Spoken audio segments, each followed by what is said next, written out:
पहले इस सीन को ध्यान से देखिए, फिर आगे की बात करते हैं, क्योंकि इस छोटे से सीन में जो डिटेलिंग छिपी है शायद आपने कभी भी नोटिस नहीं की होगी। सीरियसली? नो सीरियसली तारा, ये कॉम्प्रोमाइज है कि नहीं? ऐसा मत करो, वेट करो, आएगा, डॉन आएगा एक दिन, वेट करो।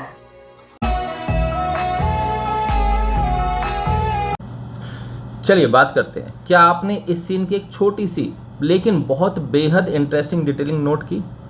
दीपिका को ध्यान से देखिए, उसके कपड़ों को देखिए।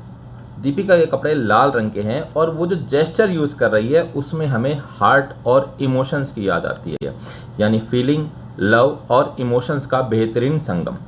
अब रणबीर को देखिए। रणबीर के कपड़ों में अगर आप बाहर देखोगे तो स्वेटर का रंग है ग्रे और अंदर जो उसने शर्ट पहनी हुई है उसका रंग है वाइट। अब इन दोनों को यदि आप ध्यान से समझोगे तो ब्रेन जो है उसमें ग्रे मैटर और वाइट मैटर की ये हमें याद दिलाता है। अब यहाँ पर एक चीज़ और ध्यान देने लायक है कि ब्रेन में ग्रे मैटर जो है वो बाहर की ओर होता है, जो मेनली जो न्यूरॉन होते हैं, जो सेल बॉडीज होती हैं उनके बने होते हैं, और वाइट मैटर जो है ब्रेन में अंदर की तरफ होता है, जिसमें माइलिनेटेड एक्सोन्स होते हैं जो ब्रेन के अलग अलग हिस्सों के बीच में इंफॉर्मेशन को ट्रांसमिट करने में मदद करते हैं।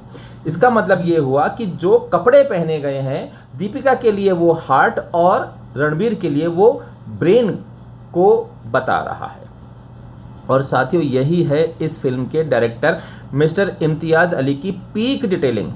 उन्होंने रंगों और कॉस्ट्यूम के माध्यम से जानबूझकर एक विजुअल मेटाफोर पैदा किया है जिसमें बिना एक शब्द बोले इस सीन में हार्ट वर्सेस ब्रेन की कहानी दिखाई जा रही है। तो समझे, हार्ट और ब्रेन एनाटॉमी फिजियोलॉजी में तो हम समझ ही रहे हैं, लेकिन यहाँ पर भी किसी ना किसी तरीके से उसको इम्तियाज़ सर ने अपने इस सीन में डाला है। धन्यवाद।